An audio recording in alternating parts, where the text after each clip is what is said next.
My role-playing group has what's called the Star Wars Curse. Shane wanted to run a Star Wars campaign. We all said yes.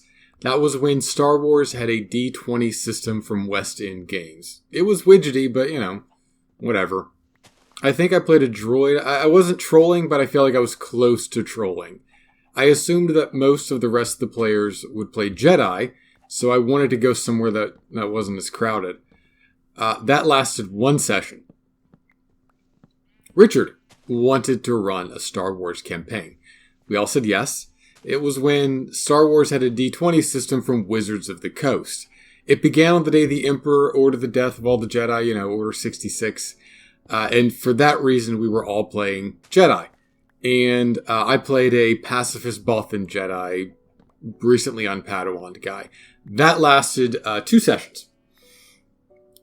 When someone really gets a setting and they want to run an RPG in it, it is hard for another player to want to run it. Go ahead. Look, imagine anyone else running a Star Trek campaign that I am playing in. You have to imagine my mouth shut a lot of the time or full of vodka. And those are both unsatisfying outcomes. So then if I can't play in a Star Trek campaign, then I want to run it, right? And there's this joke that a storyteller, they're going to create the setting and the theme, but ultimately the players are the one who choose the music for it. And that music is usually Benny Hill. No one else is going to get all of the unspoken rules of the setting. No one's going to treat it the way the storyteller expects them to. Players, by nature of enjoying a setting and not sweating the preconceptions, will generally shit all over it. And that's good, actually. Maybe there should be a study about transgression as a cathartic experience, or about shrugging off a heap of societal expectations as a form of true relaxation. What I'm getting at, okay? That means that, like Shane and like Richard, you run a setting you love, but it's not satisfying because no one else gets it. The Star Wars curse is never being able to have a role-playing game of that setting you like. So I wanted to run a Star Trek campaign, and everybody said yes. This is Morning Perfect Base. I'm not working on my perfect base today, and I will not be for a while. I am down in the way north, where we generate new chunks for new updates, and I'm looking for things that are new to the 1.17 update. It's not quite Cliffs and Caves update with the new world gen and stuff. So there's really not too much new down here other than a couple of new blocks. There's some goats way behind me. But I did find an ocean monument, which, believe it or not, in years of running this realm, right? Like, I also got a trident too, by the way. It's okay. In years of running this realm, which was originally called Ichi Nana for 2017, we finally got an ocean monument. So I'm going to go and clear that out. But before I do that, I am going to do a little bit of prep for the prep. I'm not going to clear it out. I'm going to do the prep for clearing it out, just so that we can all go in and have fun and drink some potions of water breathing and night vision and get some glowstone, and then we can all go in as a group and have fun clearing it out and not die too much. So I'm just going to prep my little far base down here for that. So look, Star Wars is a great setting for a role-playing game. When your most competent party members are in order Chewbacca, Princess Leia, R2-D2, then Obi-Wan, Han, and C-3PO, you are actually kind of lucky that they didn't trick Luke into walking over a sand dune so they could burn down Mos Eisley. Star Trek, though, it's fundamentally about broad archetypes playing through morality tales. Fight me, nerds. That's terrible for a role-playing setting. Nobody wants to spend 4 hours of their weekend doing improv for agnostic Bible stories. Luckily, Star Trek can also be a host organism for the parasites/symbiotes of mystery stories, illustrated game theory, and moral paradigms obscured by exotic contexts and also lady thighs. I know I say this a lot in the Beige and the Bold, but Star Trek is an action franchise. And that is good role-playing fodder, actually. So I focused on that. The next question is, What's our system? My take on Dungeons and Dragons is that it's the opposite of Battletech. A tabletop miniature system that's metastasized into something more popular in its role-playing element. Honestly, it's a fine system. D&D is just picking up a Warhammer Fantasy Mini and bouncing it up and down on the table while you improv in a squeaky voice. There's nothing wrong with that. That's not a disclaimer. That is a legitimate way to have fun. But the real virtue in the experience isn't the dice. It's the people, so why even bother with the dice? Star Trek is also a series where Worf's strength is contextual as fuck. Shields and structural integrity are measured in very dramatic percents, and occasionally a commanding officer will explain the mystery of the week in the most dramatic ass way possible. I'm pretty sure there's a Starfleet Academy class on how to do that correctly if you ever end up in command. It cares about dramatic narratives and character hooks, and the story is really part of Star Trek. It's a very storyish story. That actually sounds stupid, and if I do this one more time, I'm going to take that out of the script. Despite its dalliances with cosmic horror and jerking off robots for their alleged lack of bias, Star Trek is a humanist show, and it is not hard sci-fi. There are a few systems that could handle that better than D&D, but I went with Fate, because if I'm going to wrap this story around a role-playing system, I'm going with the system that has dramatic conceits and storytelling at its core. Look, there are times when Vulcans don't seem much stronger than humans. Why? Maybe because the story doesn't call for it. Maybe because they're out of fate points. Maybe because being a Vulcan isn't in this Vulcan's high concept isn't really that important. Characters in Star Trek are essentially human, and Fate represents that well. Fate also keeps characters grounded and distinct, and that's perfect for a series which has, historically, literally color-coded its characters. So what's our setting? Star Trek, right? Duh. Actually, no.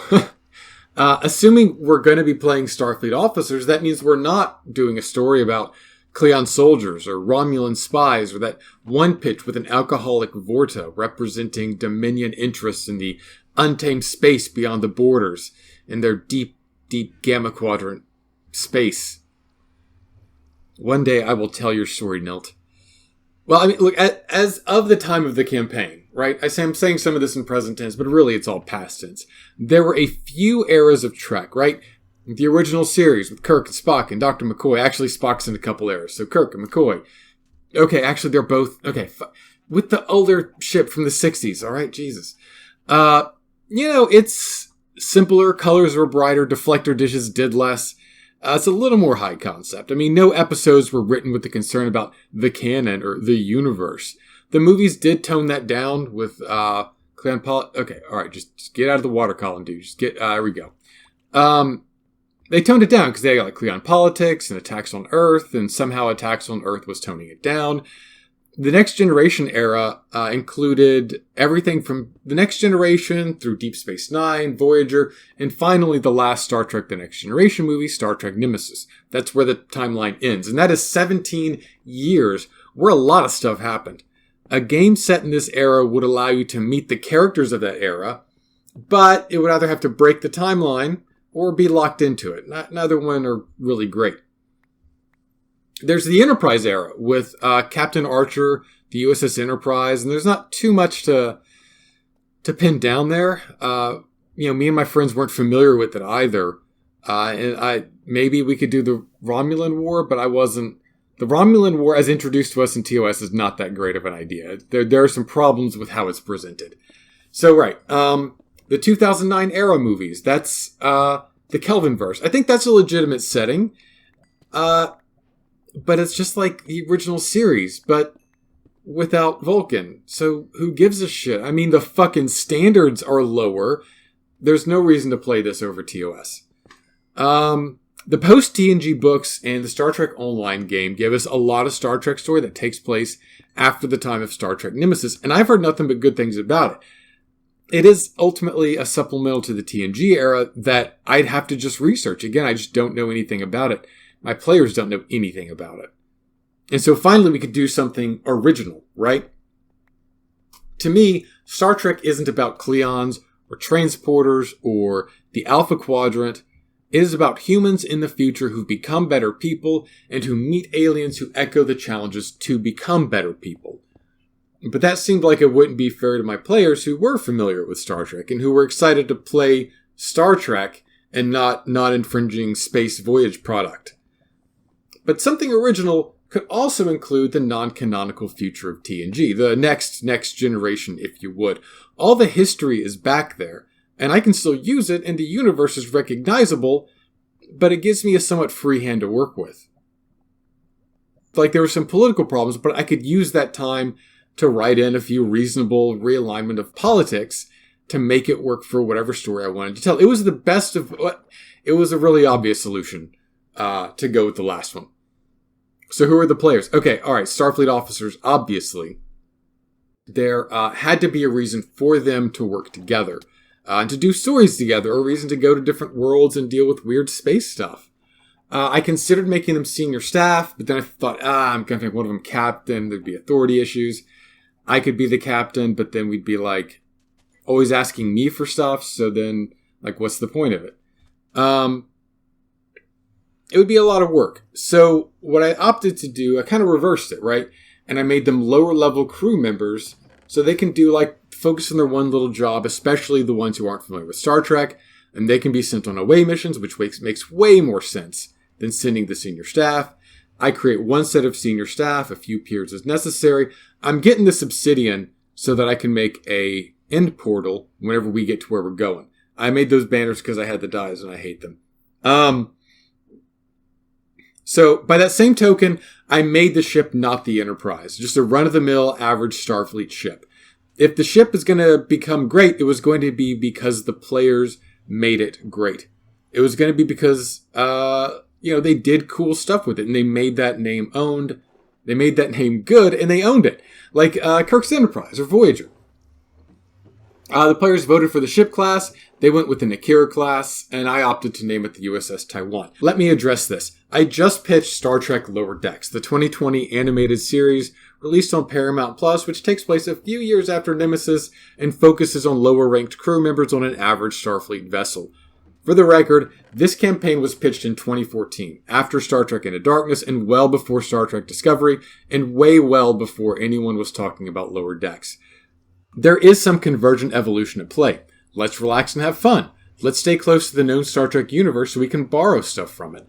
Let's not be pretentious. Let's appease people who didn't know much about Star Trek and people who do know a bit about Star Trek. Ideas crafted from those restrictions are going to feel the same, regardless of the hands putting them together. The big difference is that Lower Decks takes place right after Nemesis, and Star Trek Taiwan took place 20 years after Nemesis. And it didn't have humans. I prefer the notion that humanity as a whole was educated, principled, and capable of upholding a genuinely good society. Q was literally incensed at Picard comparing humanity to gods because Johnny struck a nerve with that one. And there was some reason he was so interested in us. Not Picard, us. No player character has ever played a character like that. And if one knew they were supposed to, they'd intentionally play against that type. See my comments earlier about shrugging off expectations.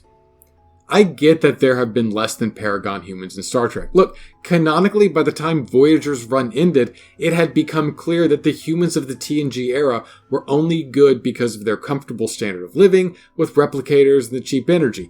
The creative staffs either couldn't believe in a better world, or couldn't imagine a better world being anything other than the instant base gratification offered by holosuites and tea Earl Grey hots on demand.